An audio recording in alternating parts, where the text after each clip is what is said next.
whenweallvote.org, whenweallvote.org, and fairfight.com. Those resources are imperative as we try to change our future.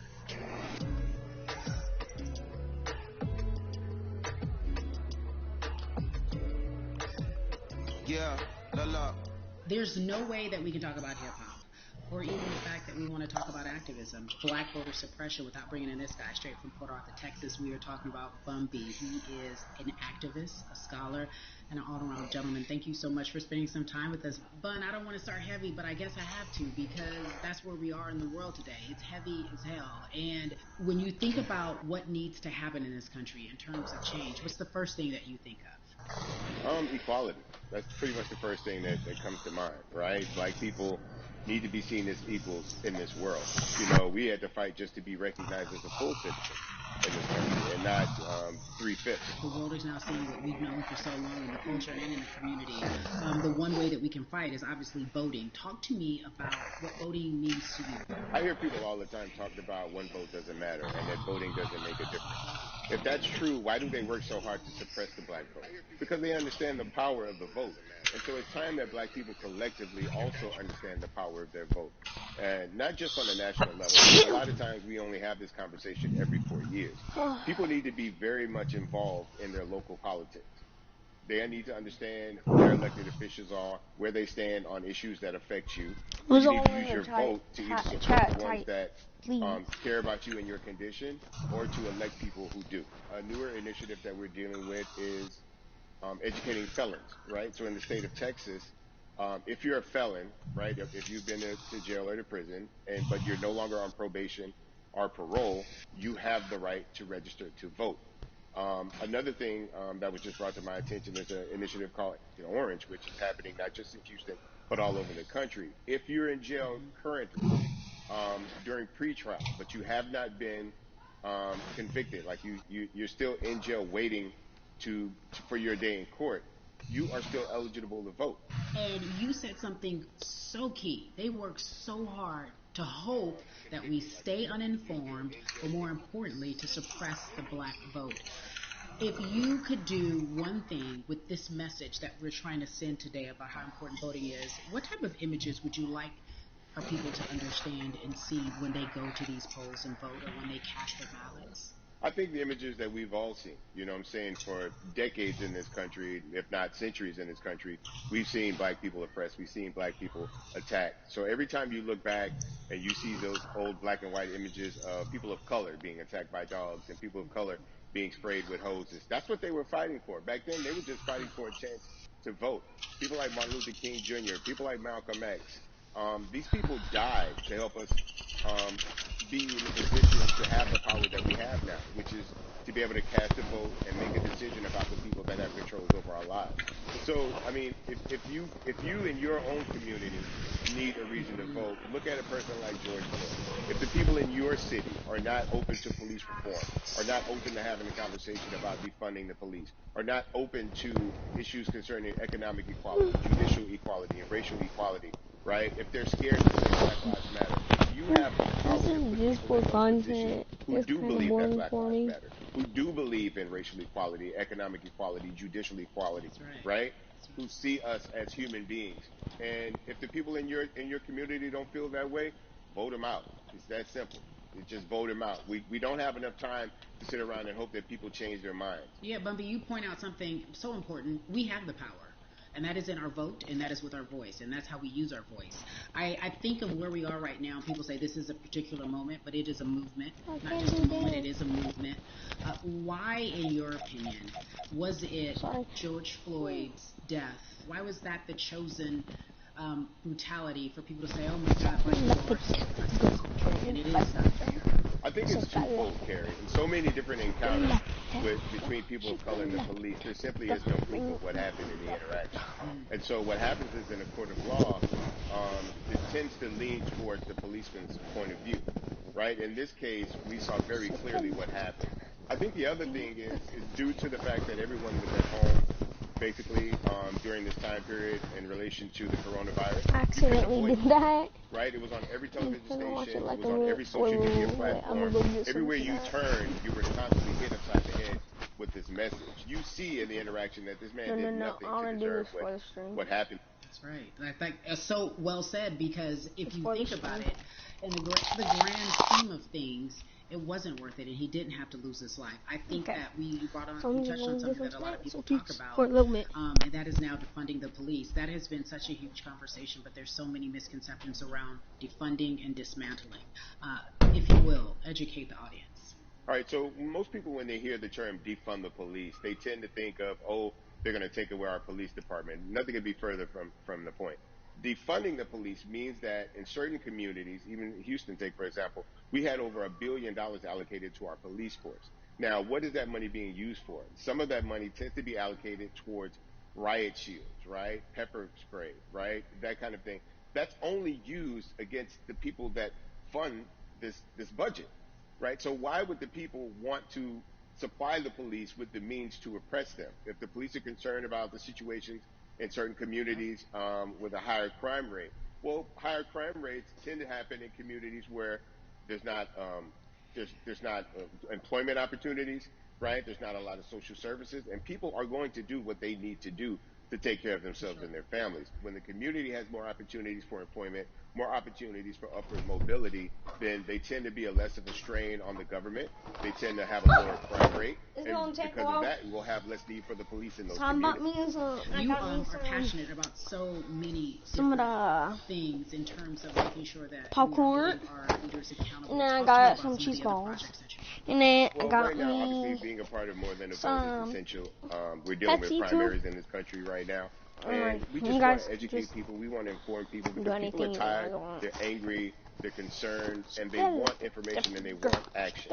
And so we want to make sure that we give them the right information and lead them in the right direction. And we thank the people that do not look like us for standing with us right now, because it's very important that people who aren't black be involved, because if black people could have gotten rid of racism, we would have done it hundreds of years ago. And so I'm trying to use my voice and my platform just to let people know that if they feel like I do, there's a number of places they can go to enact change in their community. People need to know about how their city council runs. They need to know that they have the ability to speak when city council meets, to let them know that that's not the way that they feel their city needs to be run.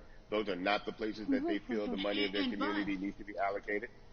And Bubby, how do those people get up there? They can run for office in their local community. They can run for positions. Like, people act like they leave it up to somebody else. If you're upset, it's not hard to get on the school board. It's not hard to be a part of the city council. It really isn't. And depending on how small your town is, you could be a mayor. It's the power is with the people, and we need to just know that that's happening. Absolutely, and it's always been with the people. You know, if you look at Trayvon Martin's mother, Sabrina Fulton, right? She felt that there was a system of racism and a system of oppression that led to her son's death. And so what did she do? She ran for city council, and she was elected to city council. Our own former president, 44, Barack Obama, right, started in the community as an activist, ran for an elected position, became senator, ran for another elected position, and became president of the United States. So don't think that you can't make a difference. You know what I'm saying? You don't need a lot of money. You don't need a lot of power. Your voice is enough to make a difference. Well, people man, I feel like I need to go out and run for something. You gave me a rousing speech there, sir. I'd be remiss if I didn't ask you this. When I talk to my brothers, I have to ask you, as a black man, how are you doing? Are you okay? I'm good. I have a very strong relationship with God, so prayer definitely works for me. I have children and grandchildren who are watching me, who are encouraged by what I do. Trying to find a ghetto. Up here. The change starts at home, you know. So as long as you have a support system that believes in what you're doing and supports you in what you're doing, you have everything you need to go out there and fight the good fight. And for those that don't, there's a community of people here to help you. So you can go to places like morethanavote.org. There are many different places that will encourage you, inform you, and they will put you with groups of people that feel like you, that are ready to take action. So no one has to go about this alone if they want to do it. Yeah, we're stronger together. People have been saying it, but that has much more meaning now that we are in our movement, not just this moment. No way I fall it through has this. been an education, always a pleasure. Thank you so much. I appreciate you. Keep fighting the good fight. Keep up the good fight.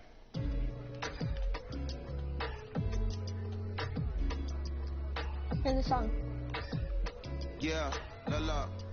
So our next guest, I have to admit, I'm a fan, but there are so many different people that we could talk to, and I thought it was so imperative that we speak with her. You know her as Molly on the huge, successful show Insecure, HBO's Insecure.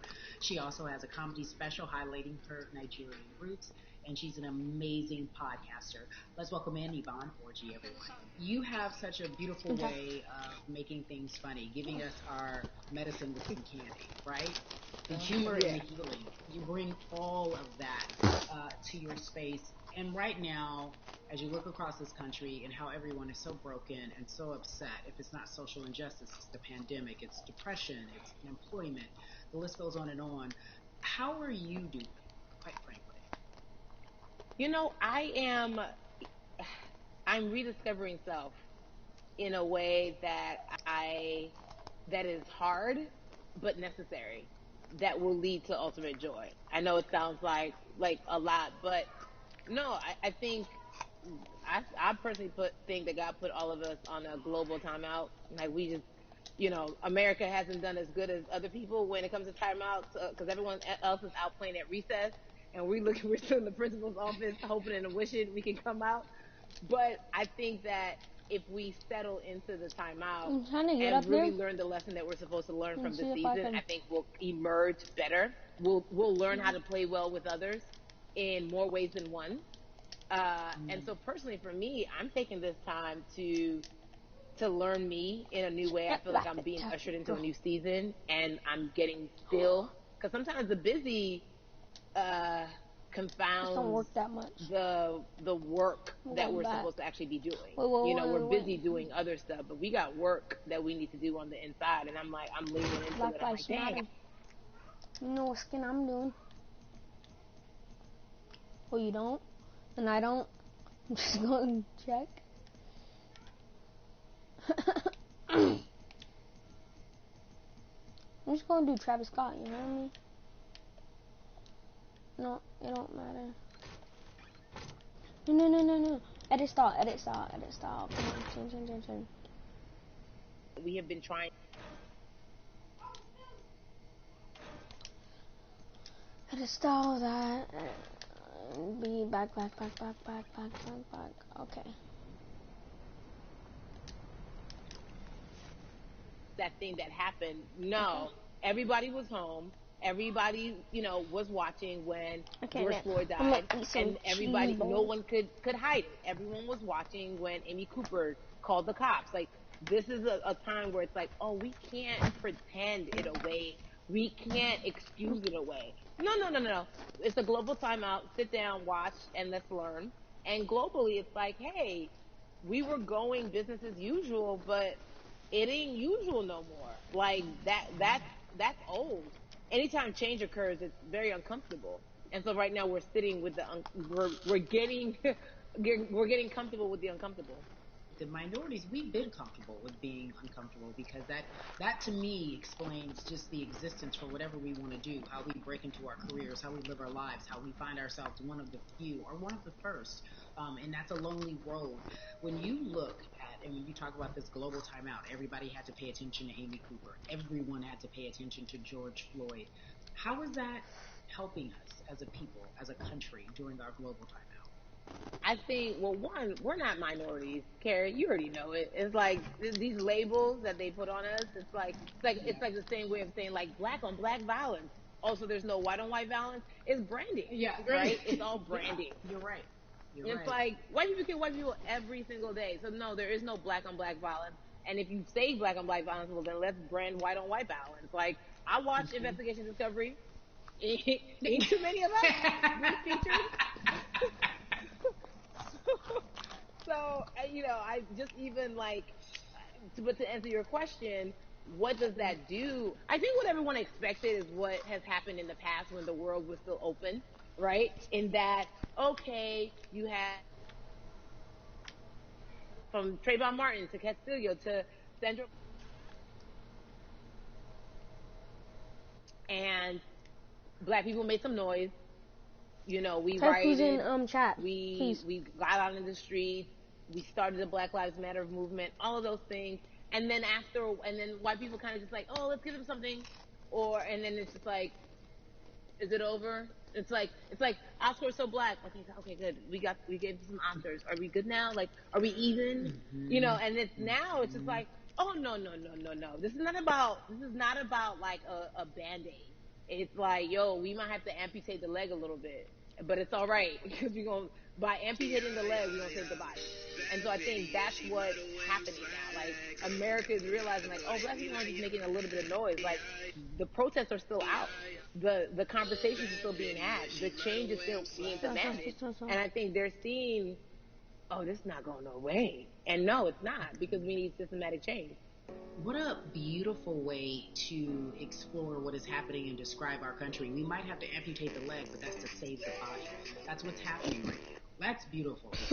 And to that end, I have to ask you this, because the way that we do that, It says, we use kill our a man voice, or and kill our your voice girlfriend. right now in this And he world, in this killed country, a is the man, vote. and then And his everyone girlfriend talks about voting and how important it is, but I feel like more than like ever we understand that it's not just my about friend's voting calling. every 4 Wait, years for hello? the man in office. It's about your local elections. It's about What's the mayor. up? It is about the district attorney, the people who have the power to bring charges against police if police brutality is an issue in your Nice. community. If you care I'm about playing your Party school district, you Royale, can run for the watching school the board. live I ask stream. this of you, right? Your parents are from I'm Nigeria. watching the You live are stream. Nigerian. You talk about Oh. that very lovingly. What does voting mean for you?